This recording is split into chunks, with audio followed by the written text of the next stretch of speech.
বন্ধুরা, আজকে একটু ভিন্ন বিষয় নিয়ে একটু আলোচনা করতে চাই। বিষয়টা এরকম যে ভারতের যে মেধাবী তরুণেরা তারা সরকারি চাকরি ছাড়ছে এবং বাংলাদেশের যে মেধাবী তরুণেরা তারা সরকারি চাকরি পাওয়ার জন্য আন্দোলন লড়াই করছে। বিষয়টা কেমন? ভারতের একটা স্পেস স্টার্টআপ আছে যেটির নাম হচ্ছে স্কাই রুট অ্যারোস্পেস। সেই স্কাই রুট অ্যারোস্পেসের প্রতিষ্ঠাতা হচ্ছেন পবন কুমার চন্দনা এবং নাগা ভারত ডাকা।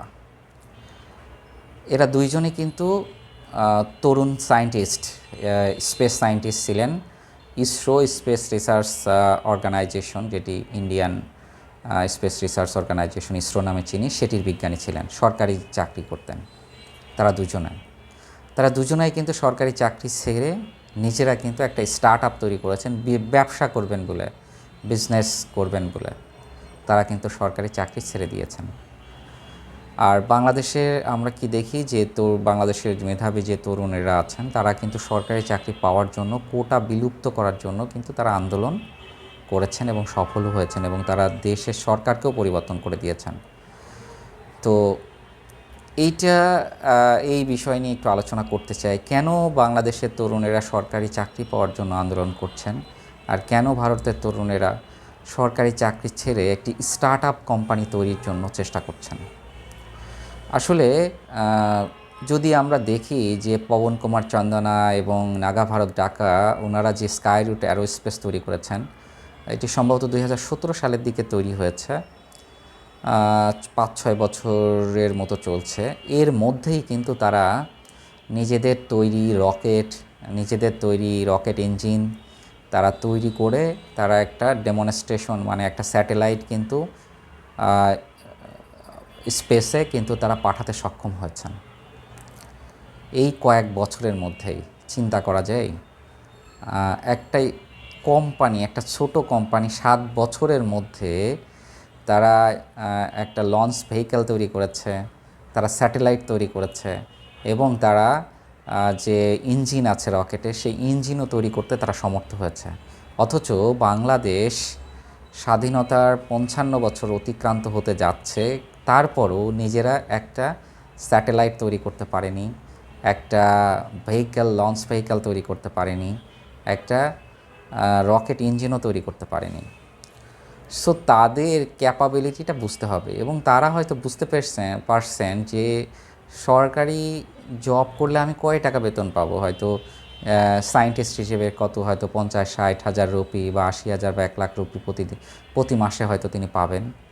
কিন্তু সেটি ছেড়ে তারা যখন স্টার্টআপ তৈরি করলেন, সেই স্টার্টআপ কিন্তু এই কয়েক বছরের মধ্যে মিলিয়ন ডলারের ফান্ড কিন্তু তারা রেইজ করতে সমর্থ হয়েছেন, এবং তারা কয়েক হাজার কোটি টাকা, বলতে গেলে কয়েকশো কোটি টাকা তারা ফান্ড জোগাড় করতে সক্ষম হয়েছেন। এবং এই 2024 এবং 25 সালে তারা আরও বেশ কিছু রকেট তারা পাঠাতে সক্ষম হবেন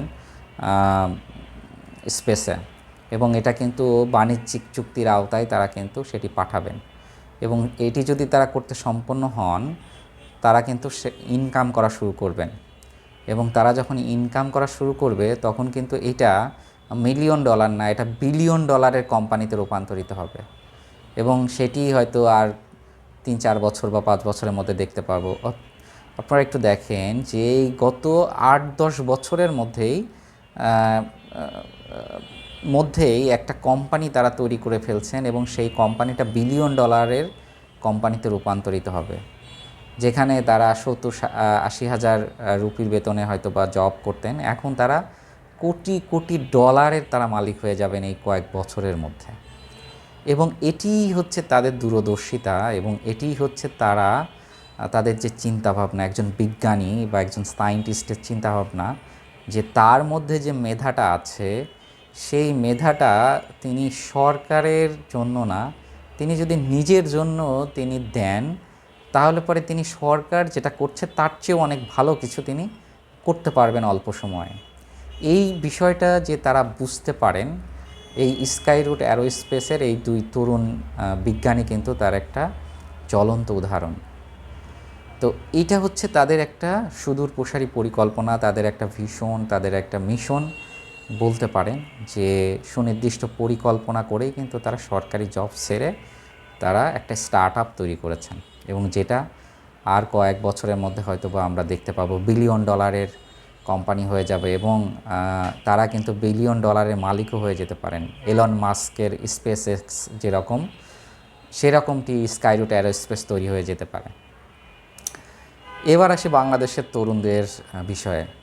বাংলাদেশে আসলে যে শিক্ষা ব্যবস্থা, এখানে আসলে তরুণেরা যে একটা স্টার্ট আপ তৈরি করবেন, এই ধরনের প্রফেশনালিজম আসলে আমাদের খুবই কমই গ্রো করে। আমরা আসলে একটা নিশ্চিত একটা জবের চেষ্টা করি সব সময়, কারণ আমরা আসলে যেমন আমাদের হয়তো অনেকেই বলেন যে আমাদের মেধা নাই, মেধা হয়তো আমাদের অবশ্যই আছে, কিন্তু আমাদের যে মানসিক একটা দৈন্যতা আছে, যে আমরা আসলে রিস্ক নিতে পারি না, আমরা পরিকল্পনাও করতে পারি না ঠিকমতো, যে আমি চাকরি ছেড়ে ব্যবসা করব 2 বছর 3 বছর বা 5 বছরে যদি আমার কোম্পানিটা না দাঁড়ায় তাহলে পরে আমি কি করব। তো একটা হতাশা থেকেই কিন্তু বাংলাদেশের তরুণেরা সরকারি চাকরির দিকে ঝুঁকে যায়, এবং অনেক মেধাবীরাই সরকারি চাকরির দিকে ঝুঁকে যায়। সেটি আমরা দেখেছি আমাদের বন্ধুরা যারা বুয়েট, মেডিকেল, ঢাকা বিশ্ববিদ্যালয় থেকে শুরু করে ইঞ্জিনিয়ারিং ইউনিভার্সিটিগুলোতে যারা পড়ে, তারা সবচেয়ে বেশি মেধাবী, এবং তারা কিন্তু দেখা যাচ্ছে যে তাদের নিজস্ব যেটা ক্যারিয়ার আছে, ইঞ্জিনিয়ারিং, মেডিকেল, এই ধরনের ক্যারিয়ার কিন্তু তারা ছেড়ে তারা কিন্তু সরকারি জবে আসতেছেন, কারণ সরকারি জবে পাওয়ার আছে, সরকারি জবে বেতন কম হলেও সেখানে দুর্নীতি করে বা বিভিন্ন সোর্স থেকে ইনকাম করার সুযোগ আছে। এই ধরনের একটা মানে ম্যাল ট্রিটমেন্ট যেটা আমরা বলতে পারি, মানে আকর্ষিত হচ্ছে একটা পুল ফ্যাক্টর, যেটি এই ধরনের জায়গা থেকে ইনকাম করার সুযোগ আছে, এটা একটা পুল ফ্যাক্টর কিন্তু কাজ করছে তাদেরকে সরকারি চাকরিতে আনার ক্ষেত্রে। এবং বাংলাদেশে কিন্তু সেই ধরনের মানে কোনো স্টার্ট আপ তৈরি হচ্ছে না, সেই ধরনের মানে প্রফেশনাল তৈরি হচ্ছে না স্টার্ট আপ করার মতো, যে আমি একটা স্টার্ট আপ করবো, কোনো একজন মানুষের কাছ থেকে আমি একটা ফান্ড রেইজ করব, সেই ফান্ডে আমি কাজ করে আমি একটা কোম্পানি দাঁড় করাবো। এই ধরনের ক্যাপাসিটিও আমাদের আছে কিনা আমার সন্দেহ। তো এইগুলা যদি আমি ঠিকমতো প্রেজেন্ট করতে না পারি, ঠিকমতো বলতে না পারি, তাহলে আমাকে কেন টাকা দেবে? সেই জায়গায় কিন্তু আমরা টাকা পাবো না, এবং আমরা কিন্তু কোম্পানি দাঁড় করাতে পারবো না, এবং হয়তো টাকা দিলেও দেখা যাচ্ছে যে নিজেরা নিজেদের মধ্যে ভাগ বন্টন করে খেয়ে দিয়ে বসে থাকলাম, কোম্পানি লস হয়ে গেল। এরকম বাংলাদেশের বেশিরভাগ কোম্পানি কিন্তু স্টার্ট আপ কোম্পানি কিন্তু এইরকম, এবং কতগুলা ই কমার্স স্টার্ট আপ, ই ভ্যালি সহ আরও অনেকগুলো কোম্পানি কিন্তু অলরেডি বিভিন্ন ধরনের স্ক্যাম করে কিন্তু তারা প্রমাণ করে দিয়েছে যে আসলে আমাদের দ্বারা প্রফেশনাল কোনো কাজ করা সম্ভব না। ইভেন যে 10 মিনিটস স্কুল, যেটা নিয়ে আমি অলরেডি একটা ভিডিও করেছি, সেটাও আমার কাছে প্রফেশনাল মনে হয় না। অর্থাৎ সরকারের কাছ থেকে তারা ফান্ড নিয়ে এবং সরকারের বিরুদ্ধেই তারা এক ধরনের অবস্থান নিয়েছিল। এটি আসলে করা যায় না একটা কোম্পানিতে, বা একটা প্রফেশনাল কাজে আপনি যখন যুক্ত হবেন, তখন আপনাকে যে ফান্ড দিবে, আপনাকে আপনার ডোনার সেই ডোনার আসলে যদি খারাপও হয়ে থাকে, তারপরেও তাদের বিরুদ্ধে যে বলার আসলে কোনো সুযোগ নেই। আপনি বলতে পারেন, তাহলে তাদের ফান্ডটাকে আপনি ফেরত দিয়ে তারপরে আপনার বলতে হবে, অথবা আপনার সেখান থেকে চলে আসতে হবে, সেখান থেকে চলে এসে তারপরে বলতে হবে। আসলে যে জিনিসটা বাঙালিরা সাধারণত করে থাকে, যে পাতে খায় সেই পাতেই পায়খানা করে।